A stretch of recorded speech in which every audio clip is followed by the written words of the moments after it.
Amém? Vamos à palavra. Gente, o nervoso aqui em cima é grande. Ei, Rubens.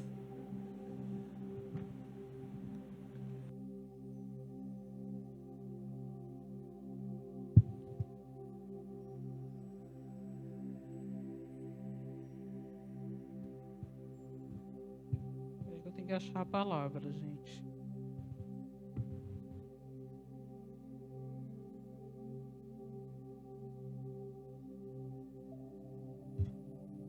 Amém? Glória a Deus.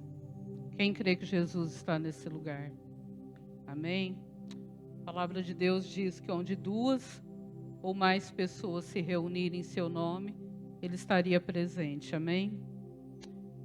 Senhor, em nome de Jesus, Pai, envia os teus anjos ministradores, ó Deus, nessa tarde. Que os teus anjos ministradores, ó Deus, estejam ministrando, ó Deus, em cada vida, Senhor, segundo a necessidade de cada um, ó Pai.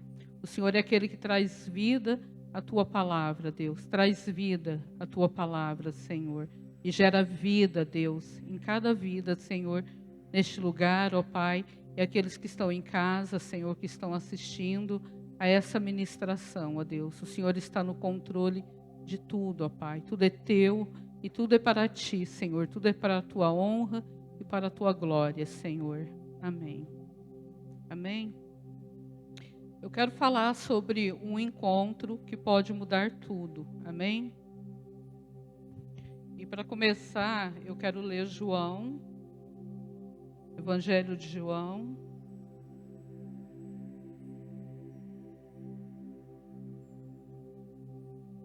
capítulo 4, versículo 6.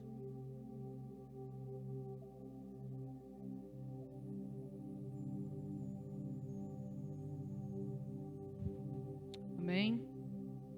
Eu vou ler essa versão que eu acho que está um pouco diferente, não sei se eles vão pôr ali,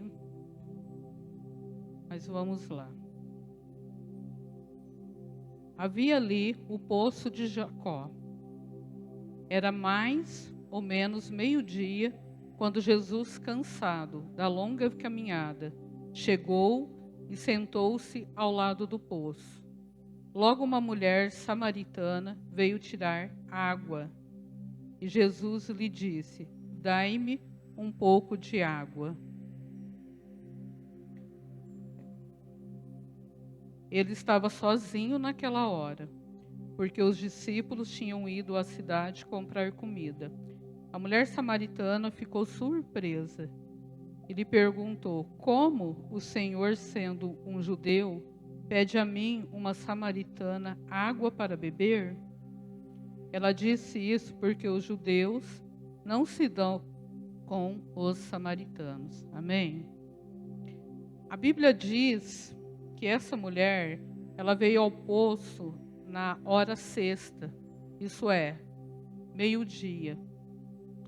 As mulheres, elas vinham tirar água, provavelmente no período da manhã, quando o sol ainda não era tão quente. O fato desta mulher ir buscar água ao meio-dia era porque ela não era de boa reputação e queria evitar o desprezo das outras mulheres. Jesus estava no poço para encontrar com ela, e esse encontro mudou a sua vida, a vida de seus vizinhos e de seus familiares. Naquele dia, Jesus tinha marcado um encontro com essa mulher. E ele estava ali no poço esperando por ela. E nós vamos ver lá no versículo 25, aí do mesmo capítulo, o que esse encontro gerou na vida dessa mulher. No versículo 25 diz assim: a mulher disse: eu sei que o Messias virá, aquele que se chama Cristo, e quando ele vier, explicará tudo para nós. Então, Jesus lhe disse: eu sou o Messias, eu que estou falando com você. Naquele momento, chegaram os seus discípulos e eles ficaram surpresos de encontrar Jesus falando com uma mulher. Mas nenhum deles perguntou a Jesus o motivo de ele estar conversando com ela. Nisso, a mulher deixou seu cântaro ao lado do poço, voltou à aldeia e disse a todo mundo: venham conhecer um homem que me disse tudo o que já fiz na vida. Será que este não pode ser o Cristo? Então o povo veio da cidade, correndo para ver Jesus. Esse encontro da samaritana com Jesus não somente mudou a vida dela, mas mudou a vida dos seus vizinhos, mudou a vida dos seus familiares. Eu me encontrei com Jesus, eu tinha 16 anos. Na verdade, aos 12 anos, eu comecei a ser evangelizada. Aos 12 anos, tinha uma senhora e a filha dela que sempre me falavam de Jesus. Mas naquela época, eu era muito jovem, eu comecei assim uma paquera com ele, né? Então, de vez em quando eu ia no culto, ouvia o louvor, achava o louvor muito agradável, o louvor ele falava comigo, mas eu não queria um compromisso. Eu não queria fazer uma aliança com ele naquela época. E passaram-se os anos e essa sede, essa fome, ela foi crescendo dentro de mim. Quando eu tinha 18 anos, na verdade, não 16, eu sentia um vazio muito grande dentro de mim. Eu sentia um vazio, uma tristeza, faltava algo. E eu me lembrei dos cultos que eu ia na adolescência. Eu me lembrei do louvor. Eu me lembrei da vida que havia naqueles cultos, da alegria que havia naquele lugar. E eu falei, eu quero isso para mim. E foi aonde eu tomei uma decisão e eu vim para a igreja. E chegando aqui eu me encontrei com ele e ele mudou.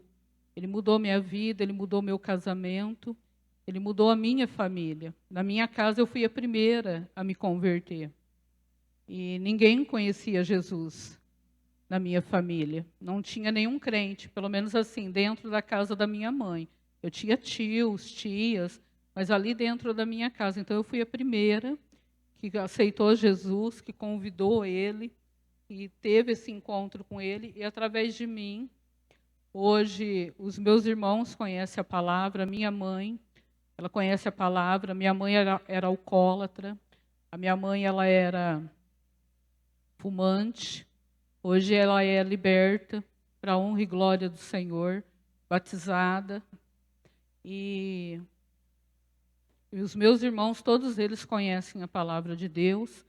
O meu esposo se converteu, também era um alcoólatra, se converteu, foi liberto, hoje é um homem de Deus. E Jesus, ele quer se encontrar com você. Jesus, ele quer mudar a sua vida. Nós vamos ver assim mais alguns exemplos da palavra de Deus, de homens que tiveram esse encontro com Jesus. Jesus, ele quer entrar na sua vida e ele quer mudar, assim como aconteceu com a mulher samaritana. A Bíblia também fala, lá em Atos 9, a respeito de um homem que ele era muito religioso. E eu quero falar um pouco sobre a religiosidade.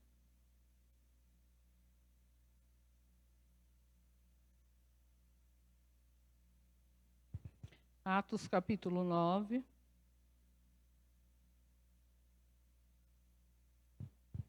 Versículo 1.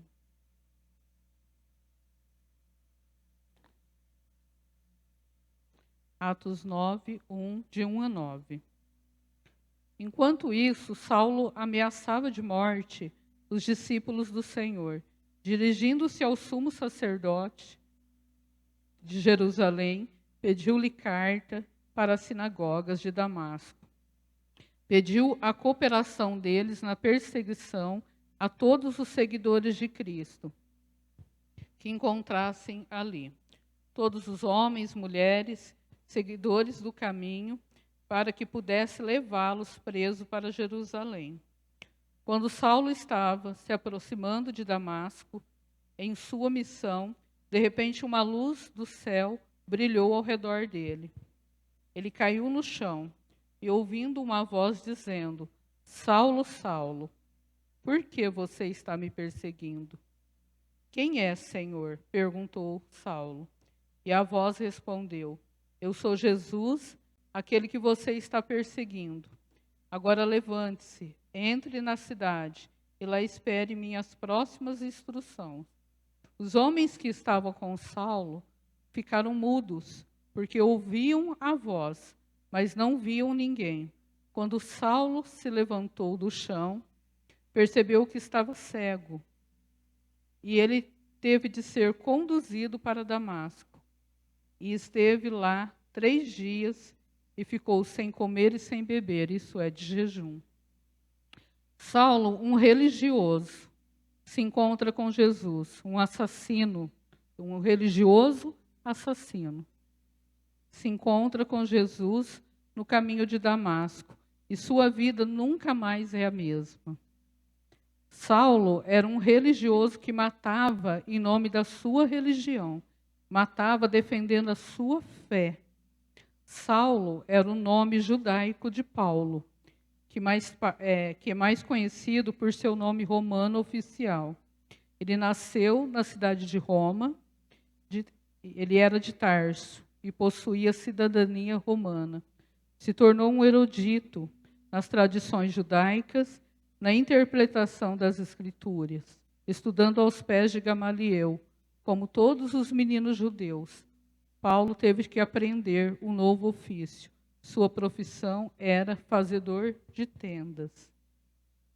Como fariseu, ele comprometeu-se com o ensino e com a prática das leis e tradições do Antigo Testamento. Paulo perseguiu fervorosamente e aprisionou os seguidores de Cristo. Amém? Em Atos, capítulo 7, você voltando aí um pouco,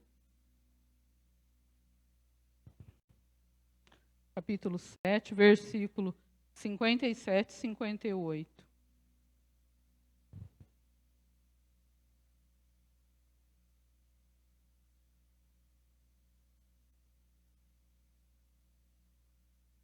Mas todos se revoltaram contra ele, tamparam os ouvidos e, gritando bem alto, avançaram contra Estevão.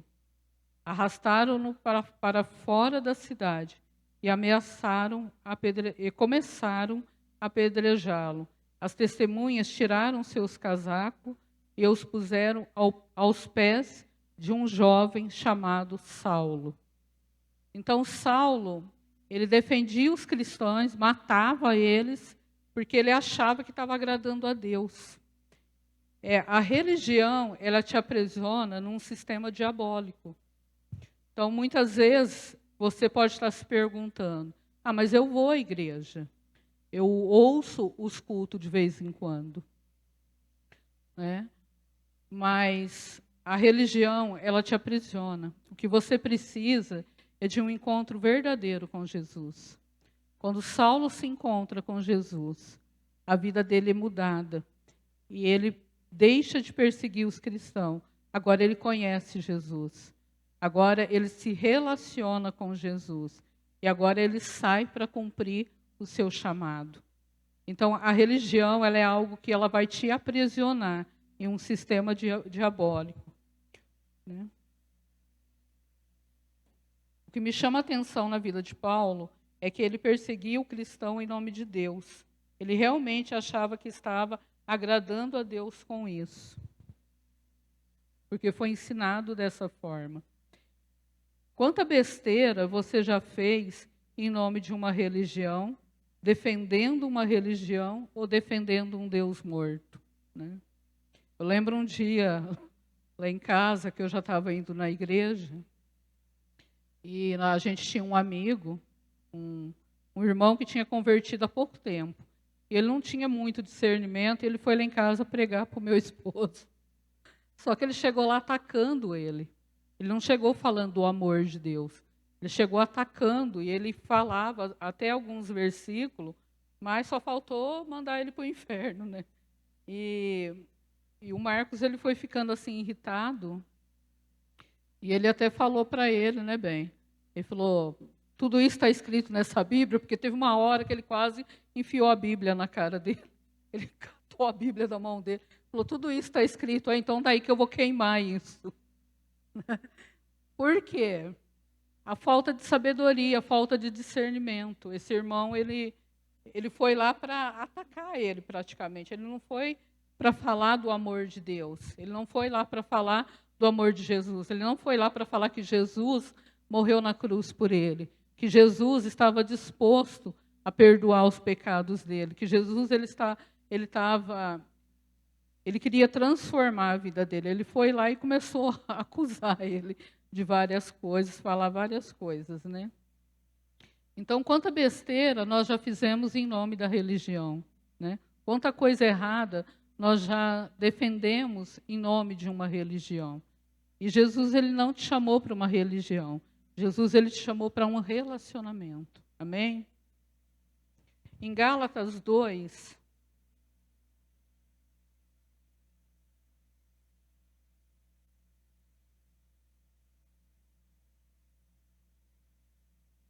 Gálatas 2, versículo 11.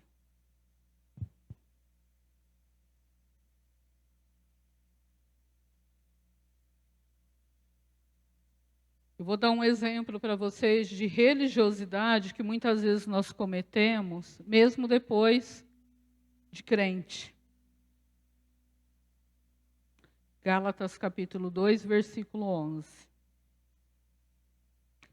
Contudo, quando Pedro veio a Antioquia, tive que me opor publicamente a ele, falando duro contra o que ele andava fazendo, por sua atitude condenável. Porque quando ele chegou lá, no princípio, comia com os gentios, mas depois, quando chegaram alguns judeus, amigos de Tiago, ele não queria mais comer com os gentios, porque estava com medo daquilo que diriam os que eram da circuncidão. E depois, todos os outros judeus, até mesmo Barnabé, seguiram o exemplo de Paulo nessa hipocrisia. Quando vi o que estava acontecendo e que eles não estavam sendo sinceros quanto àquilo que realmente criam e não estavam seguindo a verdade do Evangelho, eu disse a Pedro, diante de todos os outros, embora seja você judeu de nascimento, não está vivendo como judeu, e sim como gentil. Então, por que, de uma hora para outra, está obrigando esses gentios a viverem como judeus? Tanto eu como você somos judeus de nascimento, e não gentios pecadores. Sabemos muito bem que não podemos tornar-nos justos diante de Deus pela obediência a nossas leis judaicas, mas somente pela fé em Cristo Jesus, para que Ele tire os nossos pecados. E assim, nós também já confiamos em Cristo Jesus, crendo que poderíamos ser justificados por Deus devido à fé, e não porque tivéssemos obedecido às leis judaicas, porque ninguém jamais será justificado pela obediência às leis judaicas. Então parece uma pergunta boba, né? Mas a Bíblia nos relata essa passagem de Pedro, que tinha se encontrado com Jesus, viveu com Jesus durante 3 anos, foi batizado no Espírito Santo lá em Pentecostes, mas em um dado momento na vida dele, ele foi repreendido por Paulo por se comportar religiosamente. Paulo chamou ele ali na chincha e falou, irmão, o que é isso? Você está querendo transformar os judeus em gentios? Quer dizer, você está querendo trazer a religião judaica, o peso, as ordens, as ordenanças, e não é pela lei, né? Você aprendeu isso, que não é pela lei que nós somos salvos, mas sim por Jesus. Ele pagou o preço. Amém? Então, quanta besteira nós já fizemos em nome da religião, né? Em algum momento de nossas vidas, nós fomos religiosos. Quantas pessoas vivem anos dentro da igreja e são religiosas ou supersticiosas, ou místicas, né? As pessoas, às vezes, elas começam a ficar místicas. A mulher samaritana, ela deixa o seu cântaro e vai anunciar Jesus.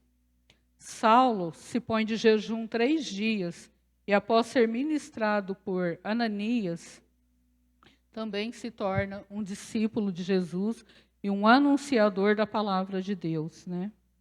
Depois de se encontrar com Jesus, Saulo ele vai cumprir o seu chamado. No capítulo 9, versículo 9, Atos 9, 9.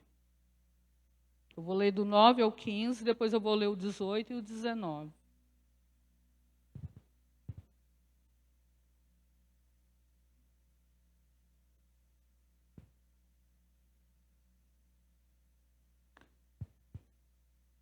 E esteve lá 3 dias cego. Ele ficou sem comer e sem beber, de jejum, né?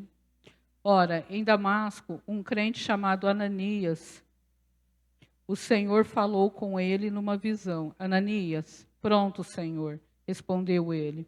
O Senhor lhe disse, vá à rua chamada direita, procure a casa de um homem chamado Judas, e lá pergunte por Saulo de Tarso. Ele está orando. Eu lhe mostrei numa visão um homem chamado Ananias, entrando e impondo as mãos sobre ele, para que ele voltasse a enxergar. Mas, Senhor, exclamou Ananias, eu sei das terríveis coisas que este homem vem fazendo aos santos de Jerusalém. E ouvimos que ele traz consigo ordens de prisão da parte dos sacerdotes principais para todos os que invocam o seu nome. Porém, o Senhor disse a Ananias, vá fazer o que te digo, porque este homem é meu instrumento escolhido para levar o meu nome aos gentios, aos seus reis e perante o povo de Israel. Amém? Essa parte aqui, ela fala praticamente de um discipulado. Saulo, ele se encontra com Jesus, ele fica cego, é levado para a casa de Judas, e a Bíblia fala que ele fica 3 dias sem comer e sem beber, isso é, de jejum. E nisso, Deus, ele visita lá Ananias e falou, vai até a casa de Judas, que é um homem lá que você tem que impor as mãos sobre ele, você tem que orar por ele, para que ele volte a enxergar. E Ananias, lógico, fica com medo. Saulo era um terrorista no meio cristão. Saulo era aquele que mandava prender, prendia, mandava matar, né? E lógico que eles tiveram medo. Mas a Bíblia fala que ele foi, que ele obedeceu ao Senhor e que ele esteve ali com Paulo durante dias, ministrando na vida dele. E no versículo 18 diz assim, ó, no mesmo instante, foi como se tivesse caído escama dos olhos dele, e Saulo pôde enxergar outra vez e foi batizado. Então ele comeu, ficou forte novamente, permaneceu com os discípulos em Damasco vários dias. Amém? Foi depois desse encontro, desse discipulado rápido, que Saulo ele saiu para cumprir o seu chamado. Tem um versículo, gente, que quase todas as ministrações que eu faço, esse versículo está presente. Porque esse versículo ele fala muito comigo. Esse versículo ele mexe com o meu espírito, com as minhas entranhas. É Salmo 139.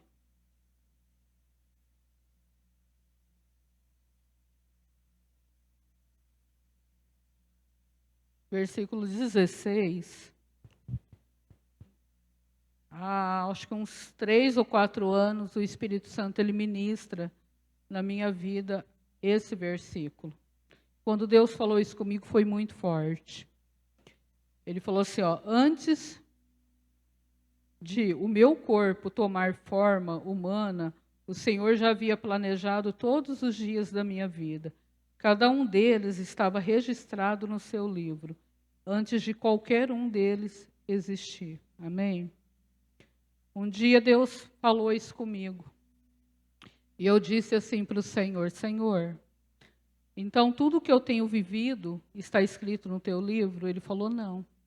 O que você tem vivido são as suas escolhas. São os caminhos que você escolheu perseguir. Ele falou: no meu livro está escrito o teu chamado. No meu livro está escrito o meu propósito para a sua vida. No meu livro estão os dons que eu tenho para você. No meu livro está aquilo que eu sonhei para você. O que você vive hoje é aquilo que os seus caminhos, que os seus pés resolveram trilhar esses caminhos.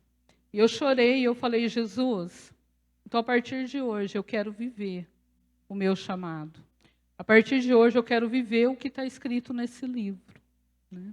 Então Deus, ele escreveu no seu livro uma história, o seu chamado. Há um livro lá no céu, onde está escrito a tua vida, conforme o teu chamado, conforme aquilo que Deus, ele sonhou e desejou e planejou para a sua vida. Mas aí eu te pergunto, você tem vivido isso? Você tem vivido o chamado de Deus? Você tem tido um relacionamento, uma comunhão, buscado essa revelação de Deus para a sua vida? É o que eu te pergunto nessa noite. O que você tem vivido? Se Saulo tivesse morrido no capítulo 8 de Atos, ele estaria no inferno, crendo que estava defendendo Deus e uma religião. Foi a partir do capítulo 9 que ele começou a viver o que estava escrito no livro de Deus. E você, já se encontrou com Jesus? Esse encontro, ele pode mudar a sua vida. Como foi dito na hora do louvor, ele quer se encontrar com você todos os dias. A religião não muda ninguém.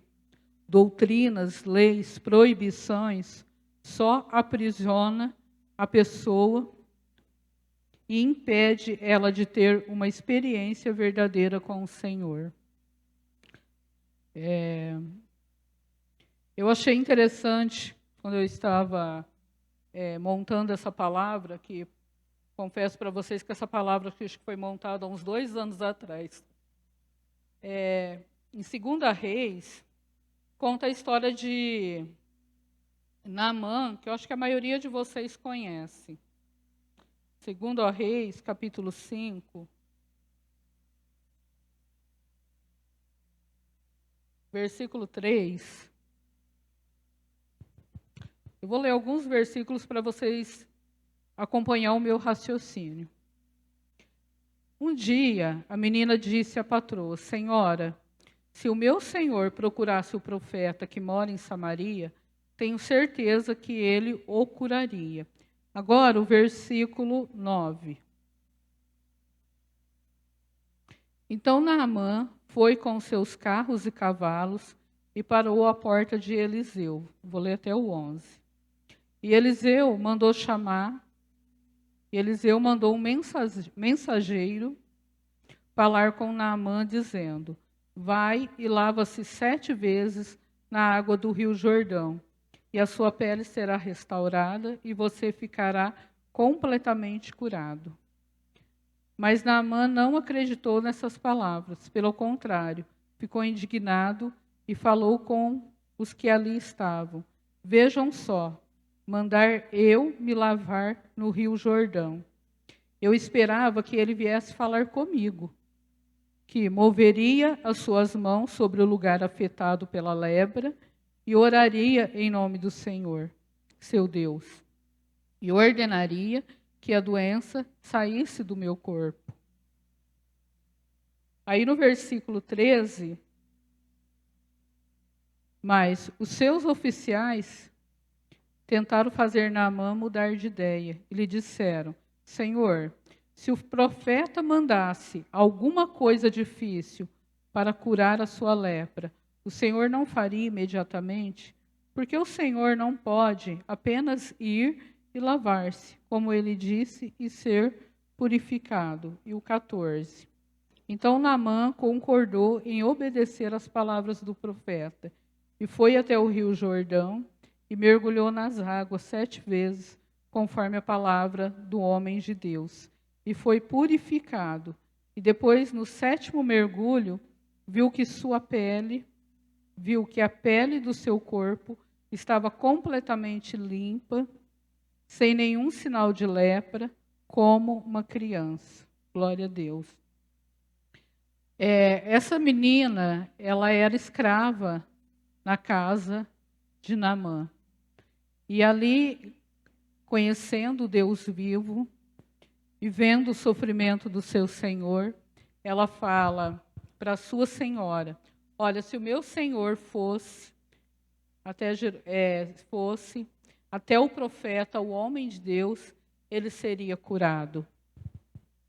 E a senhora vai, conversa com ele vai, só que ele tem uma mente religiosa. O que ele acha? Eu vou chegar lá, ele vai impor as mãos sobre mim, vai ordenar que a lepra saia, que meu corpo seja curado, e eu vou ser limpo.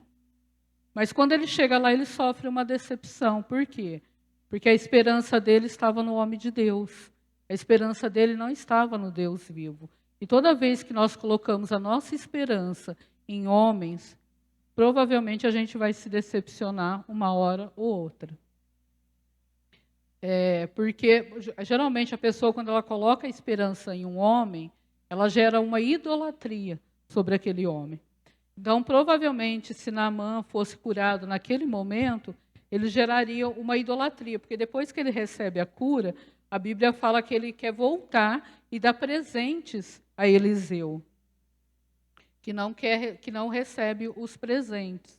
Mas como Eliseu manda ele se mergulhar na água, e aí ele recebe a cura, ele sabe que foi Deus quem o curou, que não foi as mãos do profeta, mas foi Deus quem o curou.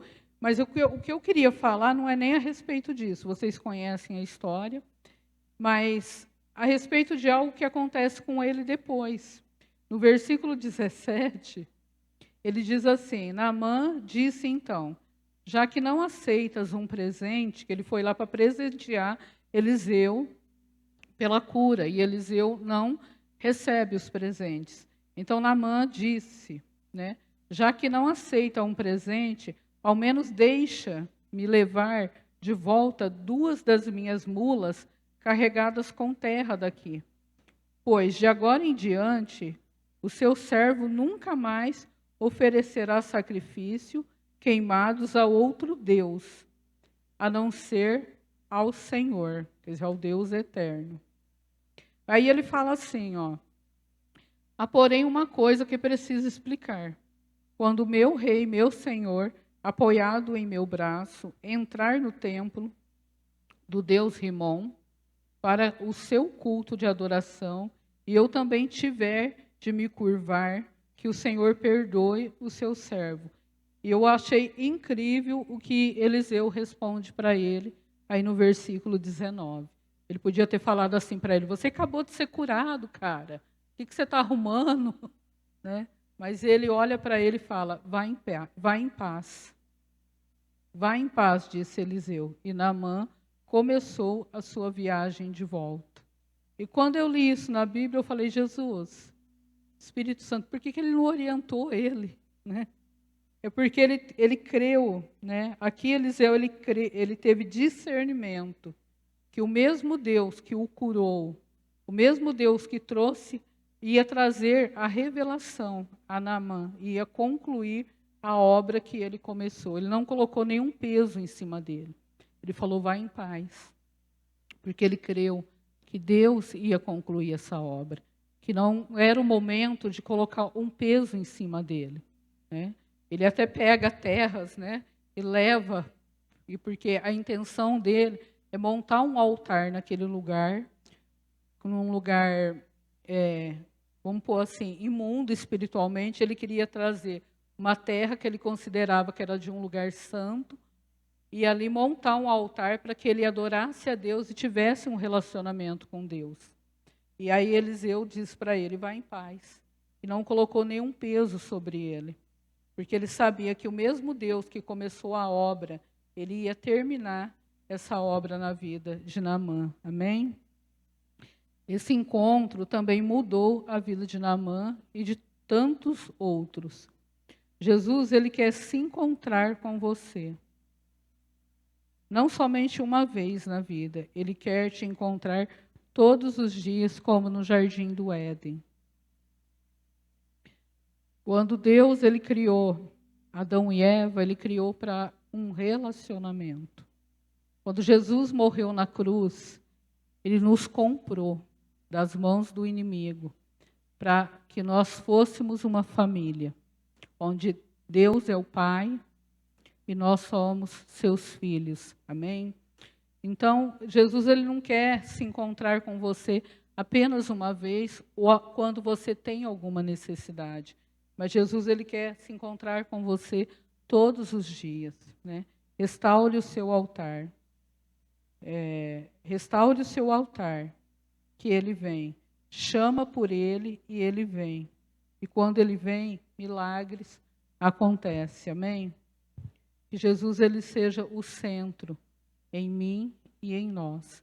E que nós possamos todos os dias nos encontrar e nos relacionar com esse Deus maravilhoso.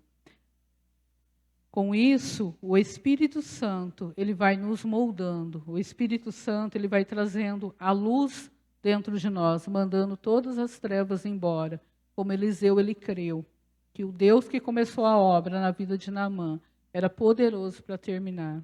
Eu digo para você que o Deus que começou a obra na sua vida, ele é poderoso para terminar. E que ele tem um livro no céu com o seu nome, com o seu chamado, com o propósito que ele quer cumprir na sua vida. Amém? Se coloque de pé, vamos orar.